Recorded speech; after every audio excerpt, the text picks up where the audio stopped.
नमस्कार, burning issues की इस नई वीडियो में मैं आपका स्वागत करता हूं। जैसा कि आपको पता है कि इस बर्निंग इश्यूज़ सीरीज़ में हम रिसेंटली चर्चा में रहे कुछ हॉट करंट अफेयर्स के टॉपिक्स को डिटेल में एनालाइज़ करते हैं और अपनी एग्ज़ाम के पॉइंट ऑफ व्यू से जो भी चीज़ें उसमें इम्पोर्टेंट हैं, उसको समझने का प्रयास करते हैं। आज के इस वीडियो में हम एक और important burning issue hot topic को डिस्कस करेंगे और वो टॉपिक हमारा रहेगा ग्लोबल टेररिज्म इंडेक्स। जी हाँ, वैश्विक आतंकवाद सूचकांक कह सकते हैं इसे आप हिंदी में। इस सूचकांक को जारी कर कर, इस इंडेक्स को जारी कर कर पूरे विश्व में जो टेररिज्म का इम्पैक्ट है, इसको देखने की कोशिश की जाती है कि इस देश में टेररिज्म का कितना गहरा इम्पैक्ट देखने को मिला है पिछले वर्ष में। इसे हर वर्ष प्रतिवर्ष जारी किया जाता है और इस इंडेक्स में आज हम इसमें कौन-कौन से रैंक्स हैं, किसको मिली हैं। फर्स्ट रैंक पे कौन है? फर्स्ट रैंक मतलब सबसे खराब पोजीशन इस समय किसकी है in terms of global terrorism. कौन सी कंट्री सबसे ज़्यादा फेस कर रही है इसके इम्पैक्ट को? इंडिया की कंडीशन क्या है? साथ ही साथ इसे कौन जारी करता है? जारी करने के उद्देश्य क्या-क्या हैं? और सबसे लास्ट में की फाइंडिंग्स मतलब इस सूचकांक से हमें क्या मेन जानकारियाँ प्राप्त होती हैं टेररिज्म के बारे में, इन सभी चीज़ों को आज हम विस्तार से इस वीडियो में चर्चा करने वाले हैं। तो आपके आने वाले किसी भी वनडे एग्जाम और यूपीएससी एग्जाम के पॉइंट ऑफ व्यू से ये करंट अफेयर का टॉपिक एक महत्वपूर्ण भूमिका निभा सकता है।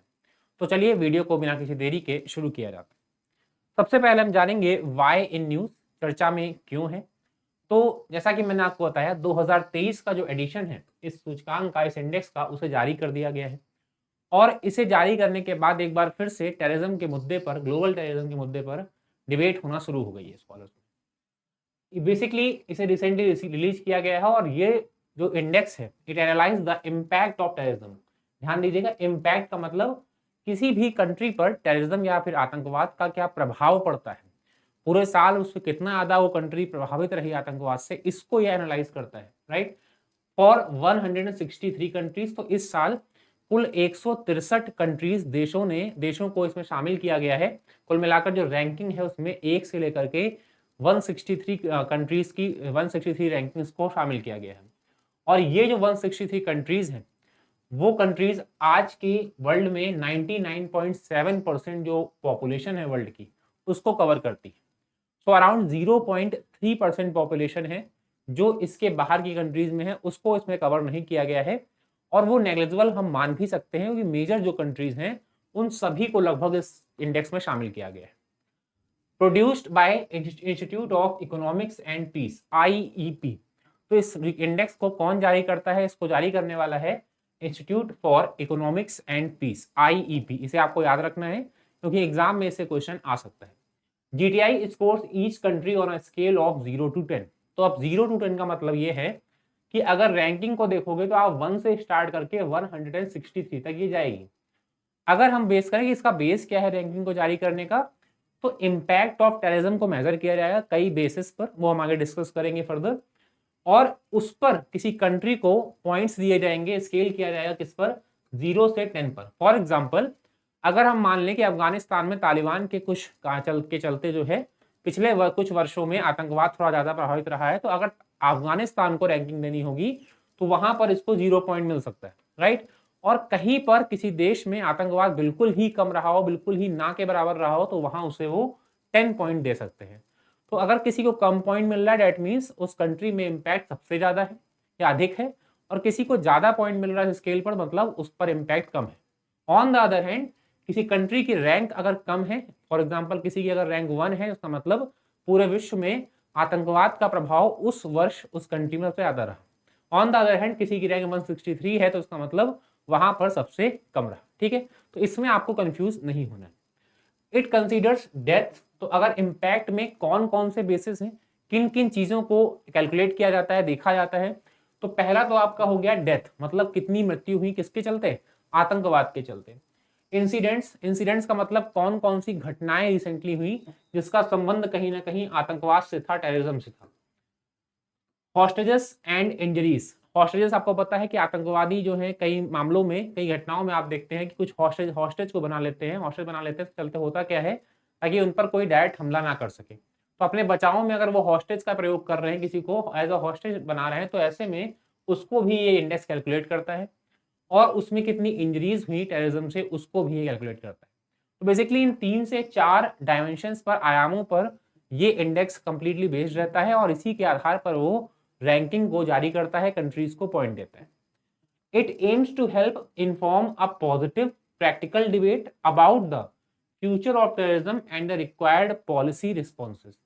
तो बेसिकली अगर बात करें, इसका एक क्रक्स निकालें कि इस पर्टिकुलर इंडेक्स का एम क्या है करने का, तो इसका एम क्या है कि ये चाहता है एक पॉजिटिव प्रैक्टिकल डिबेट हो किस पर, फ्यूचर ऑफ टेररिज्म पर, कि टेररिज्म पर एक प्रैक्टिकल आपको डिबेट चाहिए, होनी चाहिए, ताकि हमें इसके इम्पैक्ट को एक तो हम एनालाइज कर सकें और साथ ही साथ हम फोकस कर सकें उन पर्टिकुलर रीजन्स पर, उन पर्टिकुलर कंट्रीज पर जो इस समय टेररिज्म सबसे ज्यादा इम्पैक्ट जहां पर देखने को मिल रहा है।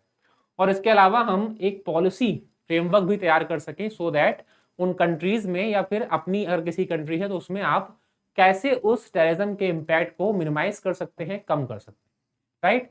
तो इस पूरे इंडेक्स का एम क्या है, इसी तरह से टेररिज्म पर एक हेल्दी डिबेट हो, प्रॉब्लम समझे जाए और उसके बाद एक अच्छा पॉलिसी फ्रेमवर्क तैयार किया जाए। तो ये कुछ बेसिक इंफॉर्मेशन है जो आपको इस इंडेक्स के बारे में पता होनी चाहिए। अब इस इंडेक्स के की फाइंडिंग्स पर हम चर्चा करते हैं कि इस इंडेक्स के थ्रू हमको क्या क्या अहम जानकारियां प्राप्त होती हैं, कि कौन किस रैंक पर है और बेसिकली इंडिया की क्या रैंक है। तो India ranks 13th on the global terrorism index. तो पहली चीज तो यह है कि जो इंडिया की रैंक है इस बार वो कितनी है, 13। मतलब अगर हम कंट्री वाइज देखें तो आउट ऑफ 163 कंट्रीज इंडिया की रैंक कितनी दी गई है, 13। तो ऐसा नहीं है 163 कंट्रीज है तो 150 के बाद ही होंगी, कभी कभी एक ही रैंक पर एक से ज्यादा कंट्रीज को भी शामिल किया जाता है। तो आप मान सकते हैं कि अमूमन जो पहले के सबसे स्टार्टिंग के 10% कंट्रीज हैं जहां सबसे ज्यादा इम्पैक्ट है, तो उसमें इंडिया भी शामिल है। और इसका आप एग्जाम्पल कश्मीर में हो रहे आतंकवाद को ले सकते हैं, आप ईस्टर्न फ्रंट पर चाइना में वगैरह से और बांग्लादेश से होने वाले घुसपैठ को ले सकते हैं। तो इन सभी आयामों को ध्यान पर रखते हुए, इन घटनाओं को, इंसिडेंट्स को ध्यान में रखते हुए इंडिया को इस इंडेक्स में 13th रैंक दी गई है। अब इसके बाद अगला क्वेश्चन आपके दिमाग में होगा कि पहली कंट्री कौन है, यानी कि सबसे वर्स्ट कंडीशन, सबसे खराब कंडीशन किस कंट्री की है, तो वो है अफगानिस्तान की। The report shows that Afghanistan continues to be the country most affected by terrorism for the 4th year in a रो।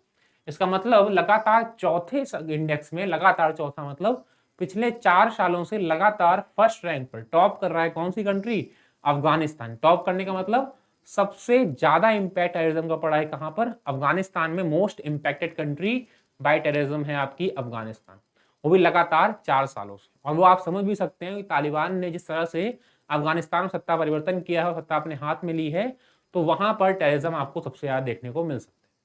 इसके अलावा पाकिस्तान की अगर हम बात करें तो Pakistan recorded the second largest surge in terror related death world wide in 2022। तो अगर वर्ष 2022 की बात की जाए तो वहां पर second largest surge in terror related deaths, मतलब आतंकवाद से जुड़ी हुई जो मृत्यु हैं, डेथ्स हैं, उनमें सेकेंड लार्जेस्ट हाइक जो देखी गई है वो देखी गई कहां पर, पाकिस्तान में। तो ऐसे में पाकिस्तान में भी टेररिज्म के चलते कंडीशन थोड़ी सी क्या हो रही है, खराब हो रही है। इस्लामिक स्टेट्स आप सभी को पता है वेस्टर्न एशिया में एक एक टेररिज्म ऑर्गेनाइजेशन है जो ऑलमोस्ट पूरे वर्ल्ड में कहीं ना कहीं उसका नाम जरूर शामिल होता है, किसी भी अगर टेररिज्म अटैक होता है उसमें। तो Islamic state the deadliest terrorist group for the 8 consecutive year with attacks of 21 countries. तो बेसिकली जो आईएस है आपका, इस्लामिक स्टेट्स, उसको लगातार 8वें साल सबसे खतरनाक टेररिस्ट ग्रुप या फिर सबसे खतरनाक आतंकवादी समूह के रूप में शामिल किया गया इस इंडेक्स में। लगातार कितने, कौन से साल से, 8वें साल से। तो लगातार 8वें साल आईएस को, इस्लामिक स्टेट को सबसे डेडलीस्ट टेररिस्ट ग्रुप बताया गया है। और इस वर्ष 2022 में 21 कंट्रीज, 21 कंट्रीज में कहीं ना कहीं टेररिज्म में जो अटैक हुए टेररिज्म के, उसके अंदर कहीं ना कहीं आपको आईएस का हाथ देखने को मिलता है। कहीं ना कहीं वो अपने ऊपर इसका क्लेम भी करता है कि वो अटैक उसने करवाया। तो आईएस जो है इन इस्लामिक स्टेट्स, ये अभी भी लगातार 8वें साल सबसे डेडलीस्ट टेररिज्म ग्रुप बना हुआ है। Terrorist attacks and deaths caused by them decreased bye 28% and 9% respectively. तो जो टेररिस्ट अटैक है या फिर डेथ है, ये पिछले इंडेक्स 2021 के कंपैरिजन में इसमें अभी कुछ ना कुछ कमी देखी गई है। 28% डिक्लाइन हुई है क्या, टेररिस्ट अटैक्स के नंबर्स, और साथ साथ उनसे होने वाली डेथ जो है वो 9% डिक्लाइन हुई है, राइट। तो पिछले इंडेक्स या 2021 के कंपैरिजन में 2022 में कहीं ना कहीं आपको टेररिस्ट अटैक 28% कम दिखाई पड़े, which is a good news. But the bad news is कि जो डेथ है वो सिर्फ 9% कम दिखाई पड़ी है। And what does it mean? It means that कि अटैक्स अब कम हो रहे हैं पर डेथ जो है लगभग इक्वल बनी हुई है। दैट मीन्स पर अटैक होने वाली डेथ क्या है, वो बढ़ रही है। तो अब अटैक कम कर रहे हैं टेररिस्ट और उसमें जो डेथ टोल है वो क्या हो रहा है, लगातार इंक्रीज हो रहा है, which is our next line. But average deaths per attack increased by 1.3 to 1.7 from the previous year in 2022। मतलब 2021 के इंडेक्स को अगर हम ले तो वहां पर एवरेज डेथ थी 1.3 पर्सन पर अटैक। तो 1.3 व्यक्ति पर अटैक जो है एक डेथ का टोल था। लेकिन 2022 में although the attacks is low in the numbers but लेकिन वो डेथ टोल जो है वो 1.3 से बढ़कर कितना हो गया है, 1.7। दैट मीन्स अगर कोई पर्टिकुलर अटैक है तो ऑन एन एवरेज 1.7 व्यक्ति, ऑब्वियसली 1.7 तो नहीं होगा, एवरेज निकाल रहे हैं तो पॉइंट्स में आ रहा है, तो अराउंड जो है लगभग 1.7 व्यक्ति जो है एक डेथ में, एक अटैक में मारे जाते हैं, 2022 में मारे गए हैं, compare to 1.3 in 2021, right. The Horn of Africa, the Sahel region, Afghanistan and Pakistan have emerged as significant threats in the terrorism landscape। So what does it mean? कि अगर हम बात करें पूरे एंटायर वर्ल्ड मैप की तो वहां पर आपको हॉर्न ऑफ अफ्रीका, अगर मैं आपको वर्ल्ड मैप पर दिखाऊं तो हॉर्न ऑफ अफ्रीका, अफ्रीका का ये रीजन कहा जाता है, एक तरह से एक सीन टाइप की बनी है इसलिए इसको हॉर्न ऑफ अफ्रीका कहते हैं, जहां पर आपके कई कंट्रीज हैं, सोमालिया इंक्लूडेड है। इसके अलावा साहल रीजन, ये सहारा का ये रीजन कहा जाता है, साहल रीजन, जहां पर बुर्किना फासो, माली जैसी कंट्रीज हैं जो इकोनॉमिकली बहुत वीक है और टेररिज्म लगातार वहां पर बढ़ रहा है। और इसके साथ साथ अगर मैं कहूं अब पाकिस्तान का रीजन और तालिबान का अफगानिस्तान वाला रीजन, यहाँ पर इन पर्टिकुलर 4 प्लेसेस पर जो टेररिज्म अटैक्स हैं वो सबसे ज्यादा बढ़ते हुए दिखाई पड़े हैं हमको 2022 में, राइट। तो अगर वर्ल्ड में आप देखें कौन कौन से रीजन सबसे ज्यादा इंपैक्टेड रहे हैं तो वो ये 4 रीजन रहे हैं, Sahel region, horn of Africa reason जिसमें 3 कंट्रीज शामिल हैं, पाकिस्तान एंड अफगानिस्तान, राइट। तो इन 4 प्लेसेस को आपको दिमाग में रखना है जो की फाइंडिंग्स में भी आता है आपके इस रिपोर्ट की। इसके बाद the Sahel region is the most impacted region. इन चारों में भी अगर सबसे ज्यादा इंपैक्टेड रीजन कौन सा है तो वो है साहल रीजन। यहाँ पर 2022 में सबसे ज्यादा टेररिज्म बढ़ता हुआ दिखाई पड़ा। किसी रीजन की हम बात कर रहे हैं ऑब्वियसली, क्योंकि कंट्रीज में तो कौन है, Afghanistan, representing 43% of global terrorism deaths. तो अगर बात की जाए 2022 में आतंकवाद के चलते हुई मृत्यु के बारे में तो वहां पर उसमें सारी मृत्यु में, सारी डेथ्स में 43% अकेले कहां हुई है, साहल रीजन में हुई है, जो कि आपका वेस्टर्न सहारा का रीजन है जो फाइनेंशियली बहुत वीक कंट्रीज हैं। उसके अलावा वहां पर टेररिज्म डे बाई डे क्या हो रहा है, बढ़ रहा है। And 7% more than the year prior. तो पिछले साल की तुलना में जो है 7% और ज्यादा बढ़ती हुई दिखाई पड़ी है, राइट। तो ओवरऑल अगर मान लें कि 100 डेथ हुई है 2022 में तो वहां पर 43 आपको सिर्फ और सिर्फ कहां मिलेंगी, साहल रीजन में। और ये जो 43 है ये पिछले साल की तुलना में 7% ज्यादा है, राइट। तो रेशियो भी ज्यादा है प्लस डेथ लगातार जो टोल है वो ईयर बाय ईयर भी बढ़ता चला जा रहा है सीजन में। तो most impacted region by terrorism is Sahel region and the country is Afghanistan, right. The far right extremist group are gaining ground in Europe and northern America. तो यूरोप और नॉर्दर्न अमेरिका की बात करें जहां पर compare to Asian, western Asian portion, southern Asian portion जो terrorism है थोड़ा कम दिखाई पड़ता है। वहां पर जो एक्सट्रीमिस्ट ग्रुप हैं जो राइट यानी कि दक्षिण पंथी हैं वहां उनका प्रभाव भी अब बढ़ता हुआ दिखाई पड़ रहा है according to these reports, right. और इसके चलते भी वहां पर भी टेररिज्म की संभावनाएं व्यक्त की गई हैं। टेरर फाइनेंसिंग जो एक बहुत बड़ा मुद्दा बना हुआ था कि टेरर फाइनेंसिंग मतलब ये टेररिस्ट जो ग्रुप हैं इनको कहीं ना कहीं डायरेक्ट इनडायरेक्ट क्या है, फाइनेंस अवेलेबल करवाया जा रहा है, जिसके चलते इनको कहीं ना कहीं प्रमोट किया जा रहा है ऐसे कामों को करने के लिए, राइट। तो according to the International Monetary Fund IMF, आप सभी जानते होंगे International Monetary Fund world organization है इकोनॉमी का, फाइनेंस का, and World Bank, criminals are estimated to launder up to $4 trillion a year. तो मनी लॉन्ड्रिंग के बारे में आपको पता होगा। मनी लॉन्ड्रिंग के थ्रू जो है टेरर फाइनेंसिंग होती है और इसके चलते क्या है, अराउंड $4 ट्रिलियन जो हैं कहीं ना कहीं लॉन्डर किए गए हैं किसके लिए, टेररिज्म के लिए। तो ये रिपोर्ट कोई छोटे मोटे इंस्टीट्यूट द्वारा नहीं निकाली गई, ये निकाली गई है IMF और वर्ल्ड बैंक के द्वारा। तो ये एक इंपॉर्टेंट फैक्ट है जो आपको दिमाग में रखना है। Politicisation of countering terrorism, the members of United Nations security council P5 have exercise the veto power to varying degrees when it comes to identifying terrorist। अब इसका मतलब क्या है, इसका मतलब ये है कि कहीं ना कहीं पॉलिटाइजेशन हो रहा है। क्या हो रहा है, पॉलिटाइजेशन, जिसका मतलब है राजनीतिकरण हो रहा है किसका, किसी तरह से इन देशों द्वारा, किनके द्वारा, जो यूनाइटेड नेशन सिक्योरिटी काउंसिल में P5 के नाम से जाने जाते हैं, इनके पास वीटो पावर है, जो किसी भी यूनाइटेड नेशन के सभी मतों, जो फैसले को वीटो लगाकर रोक सकते हैं। इनमें कौन कौन शामिल है, US शामिल है, UK शामिल है, फ्रांस शामिल है, रशिया शामिल है और चाइना शामिल है।